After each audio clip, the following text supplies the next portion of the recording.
Hi, I'm totally not named Dan, though you can call me that if you want.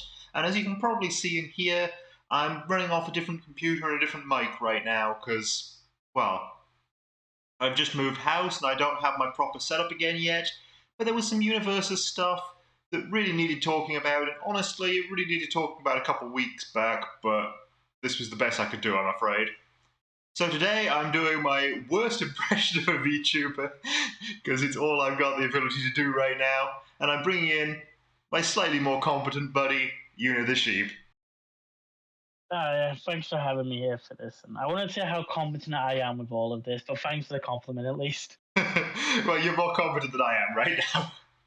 I am just a PNG, and just one PNG, whereas you have animations. True, true. Anyway, we're here today to talk about some UniVersus or My Hero Academia card game bans, because there have been a few recently. Largely because people have been complaining about how powerful Tsuyu is. Yeah, I've seen that. And from playing against Suyo, I can sort of see why, but for me, it seemed like it was about the level of everything else. From what I limitedly played, maybe a bit more powerful, but every card game has that. In my experience, Tsuyu's just been really extreme, in that either she kills you turn 2, or she just dies because she has nothing. Yeah, I've seen that. When I've won against Suyo, it's because they've done nothing, and when I've lost, it's been like I couldn't do anything almost. Like I did everything correct, but they could just outdo me. Yeah, I built a Tsuyu that was a little bit different, a little bit more defensive to try and guarantee that I got to that turn 2, because Tsuyu actually has some pretty good defensive abilities. It's just a lot of decks don't use them, because why would you use them when you're guaranteed the turn 2 kill? And the reason is because you're not guaranteed to reach turn 2 as a 20 health character. Yeah, it can happen sometimes. Especially if there have been a lot of aggressive characters in MHA from what I've seen. But Tsuyu is a particularly extreme example of an aggressive character. So, obviously, card number 1 on our ban list, Frog Lashing. The big attack that Tsuyu always uses as a finisher. I haven't used this card personally. It never seemed to work out for me, but looking at it, it is pretty crazy. Yeah, just everything can do what you want. You get extra damage for your ready foundations, and the other one just makes you ready them so that you can use them to throw more attacks at them. What more could you really ask for in like an enhance for an attack? Yeah, if you have any way of flipping foundations, this is basically guaranteed to be a 4-6. And it makes up for the fact that it's Tsuyu doesn't want to run a 5 diff. 5 diffs are bad because it means you're checking on a 6. So chances are you will have to commit at least one thing. But this card readies 2 things, it makes up for that. And it's a +1 block. I almost made it looking with having Breaker 1 as well. And some pretty good symbols just for other characters as well, from what I've seen. There's no way it has Breaker, is there? Yeah, Breaker 1. Oh, jeez. So the document I'm looking at has the word banned in big letters over the cards. I can't actually see the keyword line. But yeah, the way you said me, literally, yeah, it's got Breaker 1. Oh, why the hell would he put Breaker 1 on Frog Lashing? It was already too good. Yeah, it's why when I was building Ochiko, this was one of the cards I had in mind because it shares life. Yeah. I mean, it's a lot less good in Ochiko because she doesn't have ways to naturally flip her cards, but as long as she can flip 2, it's still... Yeah, you just put in a few more Sue cards. Yeah. And it's just a good attack. And it's a range, which synergizes with Ochiko as well. Yeah, there is a little bit of synergy with range in her kit, but I mean, actually, she wants charge, but it's high, so it doesn't matter that it doesn't have charge. Yeah, it's just a real good card in general. I can see why it got hit, but I don't think it was needed to be hit. Oh no, I definitely think something needed to be here to deal with Sue, and I'm very glad that it was the stupid free damage rather than Sue herself, which was what people were asking for. I'm also someone who prefers limiting cards and stuff, so you play lesser, but you can still use them. I am very against that because it only adds to the randomness. It doesn't stop the card being busted when the card comes down. Yeah, that's true. I faced Frog Lashing at an event yesterday because my opponent forgot it was banned. And it just came out of nowhere and was 5 difficulty, readies everything that was committed to play it, and then just swings for 12 damage. Yeah, it's just stupid. Yeah. And this wasn't even in a deck that cared about flipping, it was just that I happened to have stuff to blank my opponent's foundations, so they had 6 face downs. Yeah, I'm someone who like try and limit things before outright banning something, but I can see why it did get banned. I mean, they were running 1 copy, but they were also running 4 copies of Go Beyond to pick up their attacks. Yeah, so yeah, it's 1 copy, but they just could use it multiple times. Yeah, it's a very silly card, and limiting would not have fixed the problem. As you said, then they had 1 copy of it, but it was still a massive problem because they could loop it. Yeah, or it could have been a massive problem if I didn't just happen to hold the things to block it and then check all their looping cards. Yeah, but that's like people saying, "Oh, it's not a problem. Just draw the out." That shouldn't be the solution to everything. Yeah, I mean, there is an element of that in making sure you keep the right blocks, but you know, if you're always keeping specific blocks for a specific card, that warps your play around it. It means you're not blocking other things, and it means you're not playing certain cards from your deck specifically. So it's still a problem. Yeah, it's like blocking. It's a natural thing of the game, but you don't want to have to be holding a specific card you want to use purely because, oh, this is a good block for frog lashing. Although I will say there are cards that I do specifically hold to block with because I love my Breaker 2s. Yeah, but obviously that's part of their card design is that they have Breaker. You just sort of block with them. But then it sort of goes into the Yu-Gi-Oh thing with the whole you play so many cards to stop other cards that you can't play much of your actual deck. Yeah. Good old Yu-Gi-Oh. No, it reminds me of one of the standard tournaments I was in where I lost because I had a really cool massive damage combo. My opponent had a really cool massive damage combo. I had answers to their combo. They had answers to my combo. I had answers to their answers to my combo. They had answers to my answers, to their answers, to my answers, to their combo. Oh, gee, this really was just there's no you back and forth there. Yeah, but if they drew well, they had slightly more no you than me. Good old card games. Yeah. Well, standard is pretty insane in UniVersus, or at least was. Yeah, I've not seen much because obviously I'm fairly new to UniVersus as a whole, but I've seen some of the cards and it definitely does seem crazy from what I've seen. I also find it very interesting that standard is the only format in which our second card on the list is not banned. Wait, it isn't? So it's banned in MHA, and it's just a worse version of a card called New Song Style Scarlet Meteor, which does basically the same thing, but also has Breaker 2 and Powerful 4. Oh, Jesus Christ. And yeah, that's banned in Retro, because it has an infinite loop in Retro, but it's perfectly legal in Standard to have this just casual Powerful 4. What? Jesus, the power scaling of different formats is crazy. Yeah. I mean, that makes me really reconsider things, because you look at Unwavering Slash, I can see why Unwavering Slash was banned. Unwavering Slash completely gets around the need to play your assets, and lets you put them into play during your attack turn. Yeah, which that's the thing you have to choose between which one of those you do.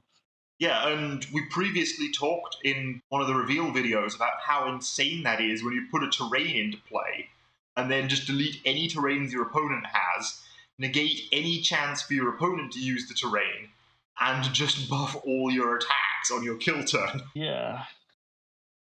And then just for a more powerful version of this, literally, Yeah. to be legal, because literally this one is powerful too, the one's powerful for and breaking. Yeah. So it's literally looking at that's legal, but for this it's banned. It's crazy. So the difference in power level between the two formats is far more on display here than it's ever been before. And because, yeah, I can see why Unwavering Slash is banned. It does very silly things. And apparently, it wasn't a problem at the current time. Apparently, they didn't ban it because it was a problem. They banned it because there are some very good assets coming out in the near future that it will be a problem with. and that they can't keep making good assets while it exists. Yeah, it's one of those cards, but it's banned for the help of the game later on than right now. Yeah, I have heard complaints that they really should have seen that coming if it limits design space like that. But, Yeah. I mean, it's been a fun card to play with while we've had it. Yeah, it's one of the things for now. I would say like something like this, limit it for now while it's still not busted, and then if it becomes a problem later, like they think it will be, then ban the card for something like this. Perhaps. This is one where limiting I could sort of see working, even if I don't like it on principle. Yeah, on principle, but it's like they said it's a problem for later, so at least let them play with some of it now. Well, I mean, we've had 2 sets to play with it, right? Yeah, but I mean, unless they plan that it's going to be broken third set. Oh, you haven't seen the 3rd set cards yet. No, I have not. We'll be covering those in the not too distant future, and some of those probably break Unwavering Slash in half. Oh, okay. Then I guess it's somewhat understandable then if it's literally the next set. Yeah. Good old first set cards becoming way too powerful later on. Yeah. Cough Yu-Gi-Oh! Cough, cough, Cherubimon. Oh yeah, that fun deck of yours. Yeah, nobody sees it, but the combo there to just infinite loot Leomon gain security is ridiculous. Well, I think you did do it to me when we were playtesting. Yeah, it wasn't that good with Cherubimon, to be fair, because you had to actually keep Cherubimon on board.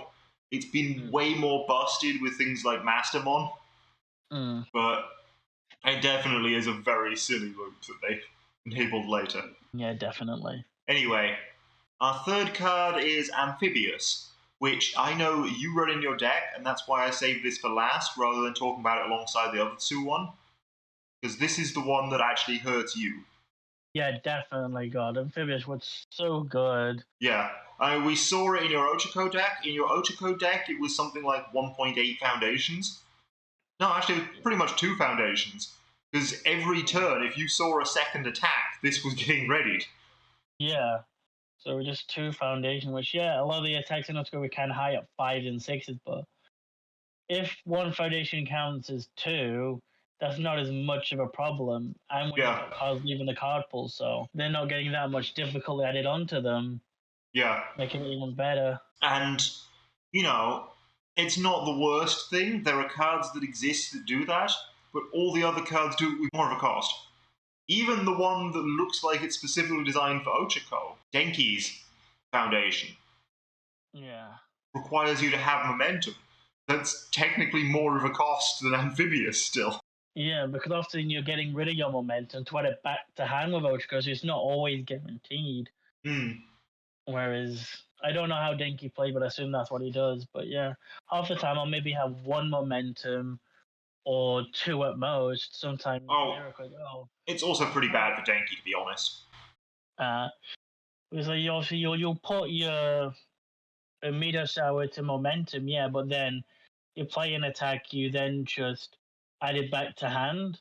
Denki's whole plan is just dump all his attacks into his momentum once per game, and then play an entirely new attack lineup. But it means for that first attack lineup, you can't ready anything. Jesus. So it's actually kind of bad for him, even. Gotta love that when they make cards better for other people than their own character. Yeah. It's better for Ochako, but it still doesn't beat out Amphibious. Well, I guess we know what I'm going to switch to now, at least. Well, except it means you would have to switch to Chaos, so...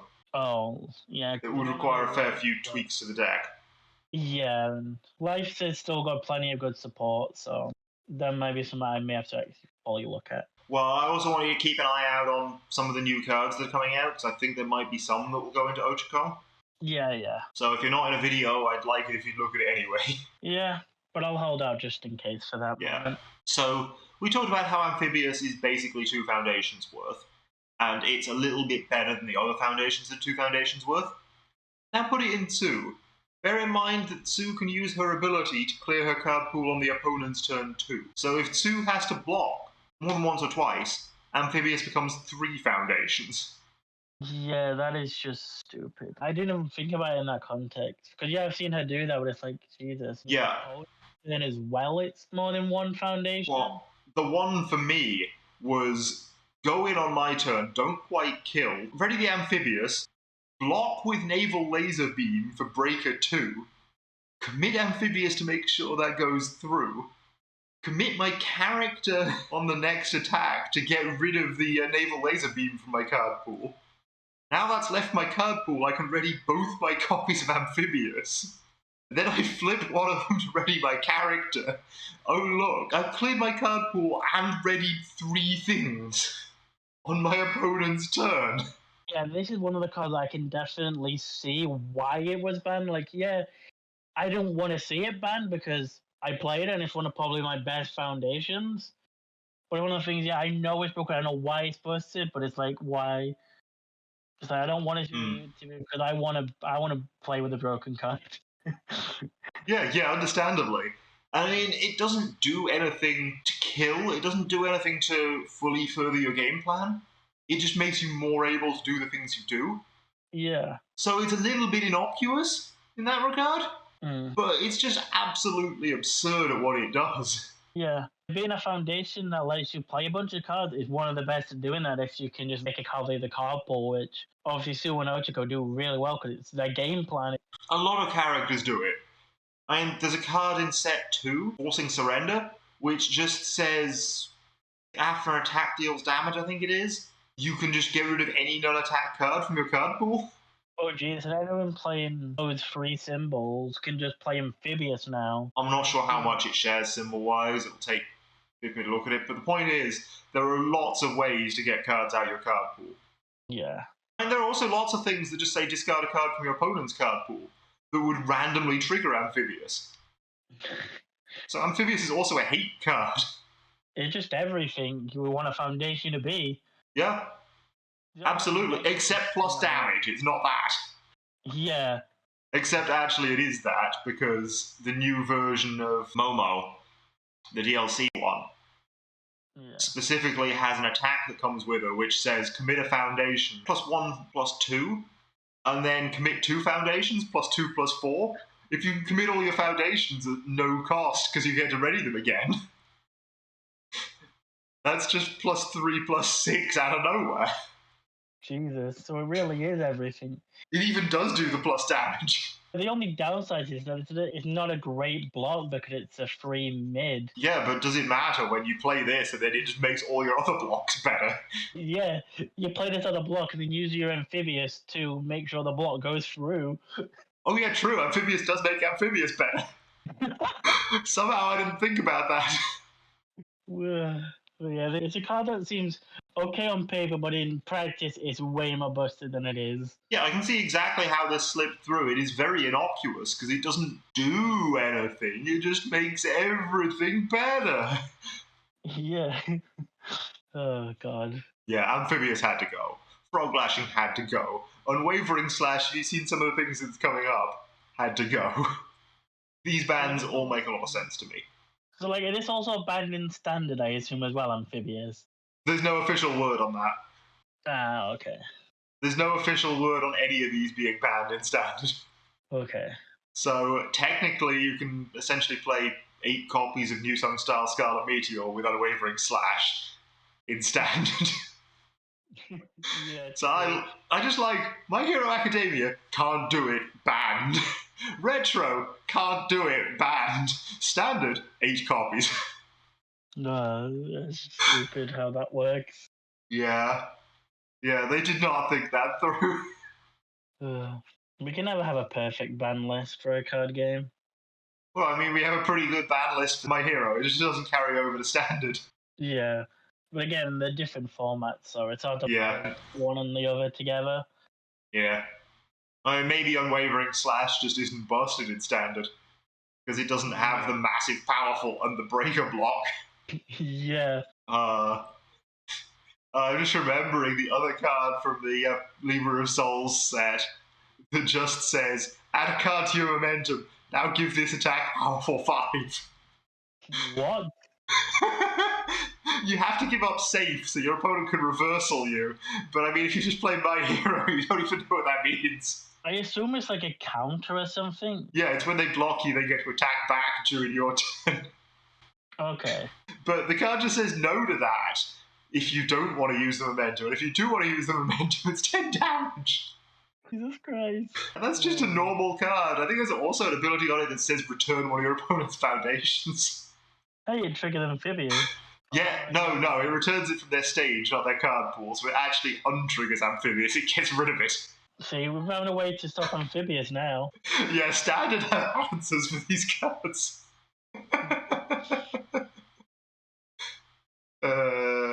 Standard is a mess before that. I hit Breaker 7 one time. What? It was a massive combo, and I had to build the deck around it, but I'm just like, I want to build a deck that says Breaker 7. And so I did. Okay, that's less broken than if it's what the entire deck's meant to do. Yeah, the deck actually wasn't very good because it didn't have ways to kill, it just had ways to say no, and eventually your opponent learns to deal with it. Fair. Because, you know, you get like 15 foundations in play, Breaker 7 doesn't mean much anymore. Yeah, because isn't the whole Deadlock thing a My Hero thing? No, Deadlock's been around for like 8 sets prior to My Hero, but I mean, I still had to choose between Deadlock abilities and Breaker 7, so. Yeah, so you couldn't fully capitalize on it. Yeah. Anyway, I think the takeaway thing from this is if you want to do insane stuff, play Standard. If you want to have a nice, fair game, My Hero's shaping up well in that regard. Seems to be, at least, for now. But there are some very silly things coming up that aren't as silly as you'll see in Standard, but still seem pretty darn good and justify a lot of these bans. So stay tuned for those reveals. I'll catch you all next time. Bye, everyone. Bye. I tried to wave.